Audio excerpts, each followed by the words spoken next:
আসসালামু আলাইকুম। প্রিয় দর্শক, হজরত ইউনুস আলাইহিসসালাম কিভাবে মাছের পেটে গেলেন আর তিনি কিভাবে 40 দিন ধরে মাছের পেটে ছিলেন, শেষে কিভাবে সেখান থেকে বের হলেন, এই সব রহস্যময় ঘটনা জানাবো আজকের এই ভিডিওতে। চলুন আমরা আর দেরি না করে শুরু করে দিই আজকের ভিডিও। একদা আল্লাহ রাব্বুল আলামিন হজরত ইউনুস আলাইহিসসালামকে ওহির মাধ্যমে জানিয়ে দিলেন, হে ইউনুস, তুমি তোমার কওসরের লোকেদের নিকট হেদায়েতের জন্য তাদের দ্বীনের পথে আহ্বান করো। যদি তোমার কওসরের লোকগণ হেদায়েত কবুল না করে, তবে আমি তাদেরকে সেইভাবে ধ্বংস করে দেব, যেভাবে ইতিপূর্বে আদ ও সামুদ জাতিকে ধ্বংস করেছিলাম। অতঃপর হজরত ইউনুস আলাইহিসসালাম তার কওসরের নিকট গিয়ে বললেন, হে আমার কওসর, তোমরা স্বীকার করে নাও আল্লাহ রাব্বুল আলামিন ব্যতীত আর কোনো উপাস্য নাই। আমি তার প্রেরিত রসুল। তোমরা দেবদেবীর পূজা পরিত্যাগ করে এক নিরাকার ও সর্বশক্তিমান আল্লাহ রাব্বুল আলামিনের উপাস্য ও ইবাদত করো এবং আমার উপদেশ ও আদেশ অনুযায়ী কাজকর্ম করো। কিন্তু কওমের লোকগণ তার কথার প্রতি কোনো কর্ণপাতই করল না, বরং তারা জবাব দিল, হে ইউনুস, তুমি যদি আমাদের টুকরো টুকরো করে ফেলো, তথাপি আমরা তোমার কথা শুনে আমাদের পূর্বপুরুষদের ধর্ম ত্যাগ করব না এবং আমরা কোনো দিনই দেবদেবীর উপাস্য ছাড়ব না। হজরত ইউনুস আলাইহিসসালাম বললেন, তোমরা যে কথা বলেছ তা তোমাদের জন্য ভীষণ বিপদের কারণ হবে। তোমরা যদি আল্লাহ রাব্বুল আলামিনের প্রতি ঈমান আনো এবং আমাকে নবী বলে স্বীকার করে নাও, এটা তোমরা দুনিয়ায় ও আখিরাতের উভয় কল্যাণের কারণ হবে। যদি তোমরা কল্যাণ ও মঙ্গল কামনা করো, তবে তোমাদের ভুল পথ পরিত্যাগ করে আল্লাহ রাব্বুল আলামিনের ইবাদতে লিপ্ত হও, আর নইলে অবশ্যই তোমাদের প্রতি আল্লাহ রাব্বুল আলামিনের গজব নাজিল হবে এবং আখেরাতে তোমরা অনন্তকাল ধরে দোজখের আগুনে জ্বলতে থাকবে। এমন সময়ে একটি লোক হজরত ইউনুস আলাইহিসসালামকে বলল, আচ্ছা ইউনুস, তুমি যে কেবল গজবের কথা বলেছ, গজবটা কীরকম বস্তু একটু বলো তো শুনি। হজরত ইউনুস আলাইহিসসালাম জবাব দিলেন, গজব হলো অতর্কিতভাবে আল্লাহ রাব্বুল আলামিন তোমাদের উপর ভীষণ কোনো বিপদ আপদ অবতীর্ণ করে দিবেন। যেমন ধরো প্রবল ভূমিকম্প, জল, তুফান, বন্যা ও মহাপ্লাবন, কিংবা আসমান হতে অগ্নিবৃষ্টির মাধ্যমে নানা রকমের গজব আল্লাহ রাব্বুল আলামিন তোমাদের উপর নাজিল করতে পারেন। হজরত ইউনুস আলাইহিসসালাম এর কথা শুনে অপর এক ব্যক্তি বিদ্রূপ করে বলে উঠল, আচ্ছা ইউনুস, এ কথাগুলি গজবের মধ্যে কোনটি আমাদের উপর অবতীর্ণ হবে সেটা সঠিক বলো না। হজরত ইউনুস আলাইহিসসালাম বললেন, হে আমার বান্দা, কোনটি যে আসবে তা আমি ঠিকভাবে বলতে পারি না। এর সঠিকতা কেবলমাত্র আল্লাহ রাব্বুল আলামিনই বলতে পারেন। তবে এই বিপদগুলির যে কোনো একটি যে আসবে তাতে কোনো সন্দেহ নেই, কেননা আল্লাহ রাব্বুল আলামিন আমাকে জানিয়ে দিয়েছেন। হজরত ইউনুস আলাইহিসসালাম এর কথা শুনে সকলেই হেসে উঠল এবং তারা বলল, ইউনুস ধোঁকাবাজ, তোমার কথা কোনো স্থিরতা নেই। এরপর তারা বলল, আচ্ছা তবে এই কথা তো বলো, ওই গজব কোন দিন আসবে? হজরত ইউনুস আলাইহিসসালাম বললেন, কোন দিন আসবে তাও আমি ঠিকভাবে বলতে পারি না। অবশ্য এতে কোনো সন্দেহ করার কারণ নেই।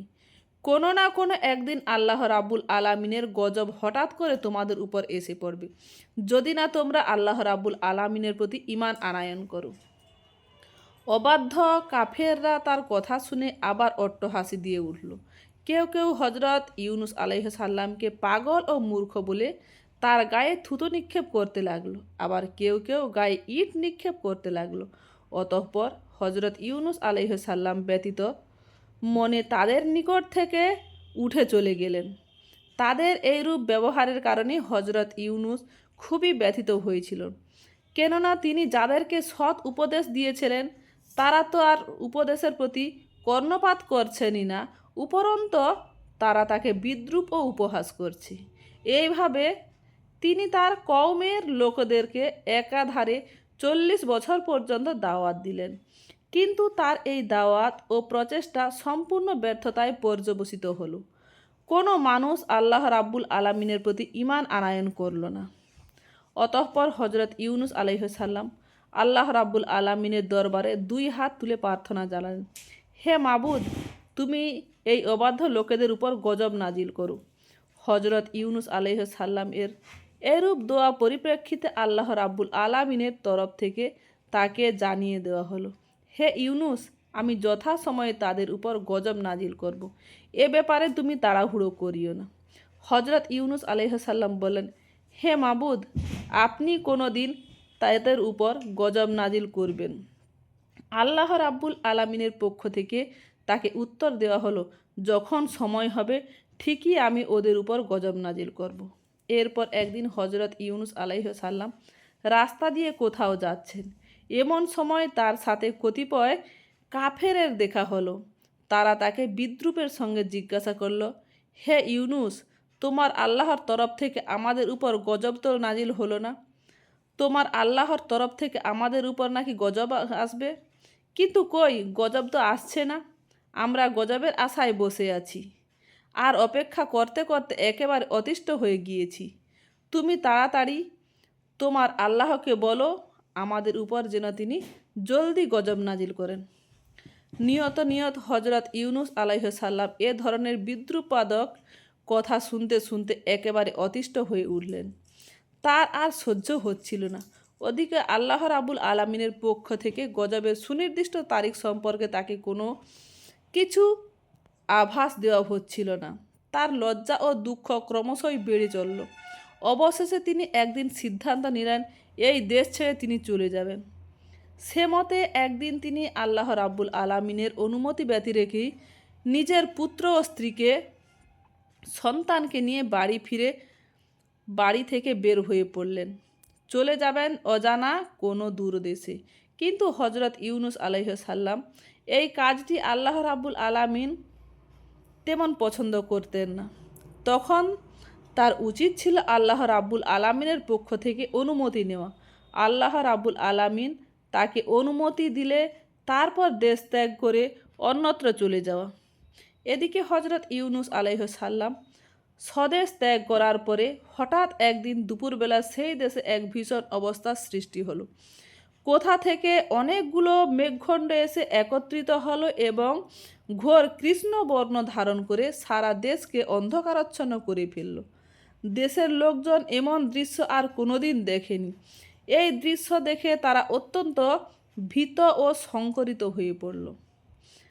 দেখতে দেখতে সেই মেঘরাশির ভেতর থেকে বিদ্যুৎ চমকাতে শুরু করলো এবং কামানের গোলার ন্যায় গর্জন করে বজ্রপাত শুরু হয়ে গেল। মনে হচ্ছিল যেন সেই প্রবল মেঘ দুনিয়ার সব কিছু গ্রাস করে ফেলবে। মেঘের গর্জন ক্রমশ এমন ভয়ঙ্কর হয়ে উঠেছিল যে তার কয়েকটি আওয়াজ মানুষ ও পশু পাখি সকলের হৃদয়ের মধ্যে প্রবল কম্পন ধরিয়ে দিচ্ছিল। আতঙ্কে হতবুদ্ধি হয়ে মানুষ এদিক সেদিক ছোটাছুটি করতে আরম্ভ করলো। এই সর্বগ্রাসী বিপদ থেকে কোথায় গিয়ে আশ্রয় নিবে তারা তা ঠিক করতে পারছিল না। সকলেরই মনে হতে লাগলো যে এটা আর কিছুই নয়, হজরত ইউনুস আলাইহিস সালাম যে তাদেরকে বারবার আল্লাহর গজবের ভয় দেখিয়েছিলেন, নিশ্চয় এটা সেই আল্লাহ রাব্বুল আলামিনের প্রেরিত গজব।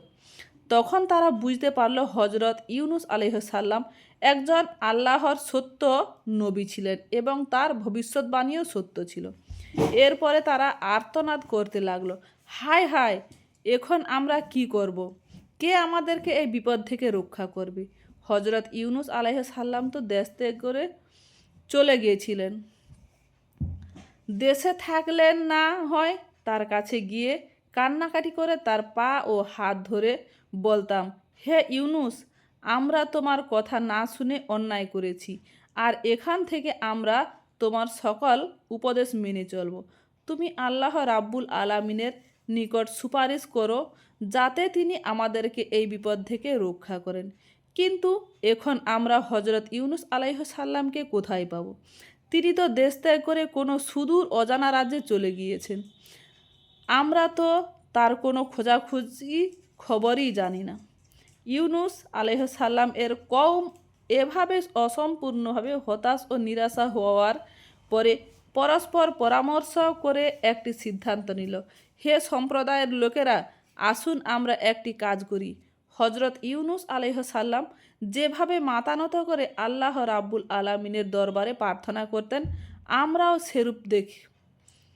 যদি এর মাধ্যমে আল্লাহ রাব্বুল আলামিন আমাদের উপর রহম করেন এবং এই বিপদ আপদ থেকে আমাদের যদি মুক্তি দান করেন, তাহলে এর চেয়ে উত্তম জিনিস আমাদের জন্য আর কি হতে পারে। তখন সকলে একত্রিত হয়ে সিজদাহ অনবরত হয়ে আল্লাহ রাব্বুল আলামিনের দরবারে প্রার্থনা করতে লাগলো, হে আমার মালিক ও প্রতিপালক, আমরা চরম অপরাধী, আমাদের পাপের কোনো শেষ নাই। হজরত ইউনুস, আপনার নবী আমার সত্যের পথ দেখিয়েছিলেন, কল্যাণ ও মঙ্গলের পথে আহ্বান করেছিলেন, কিন্তু দুর্ভাগ্যবশত আমরা তার বিরোধিতা করেছিলাম এবং তার কোনো কথাই আমরা গুরুত্ব দিইনি, যার ফলশ্রুতিতে আমরা নিজেরাই নিজেদের বিপদ ডেকে এনেছি। হে আমাদের দয়াময় প্রভু, আমরা আমাদের ভুল বুঝতে পেরেছি, আমরা আপনার কাছে অনুতপ্ত ও লজ্জিত। আমরা আর কোনোদিনই এরূপ ভুল করব না এবং আমরা অন্যায় পথ ও পরিত্যাগ করে আপনার খাঁটি বান্দায় পরিণত হব। হে আমাদের মাবুদ, দয়া করে আপনি আমাদেরকে এই কঠিন বিপদ থেকে রক্ষা করুন। আপনি তো বান্দার প্রতি মহান, দয়াবান ও কৃপণশীল। প্রিয় বন্ধুরা, আজকে গল্পটি এখানেই শেষ করলাম। বাকি গল্পটি শোনার জন্য আমাদের চ্যানেলটিকে প্লিজ সাবস্ক্রাইব করবেন এবং পাশে থাকবেন। পরবর্তী ভিডিও আসছে খুব তাড়াতাড়ি। ভালো যদি লেগে থাকে লাইক, কমেন্ট এবং শেয়ার করে পাশে থাকবেন। খুদা হাফেজ।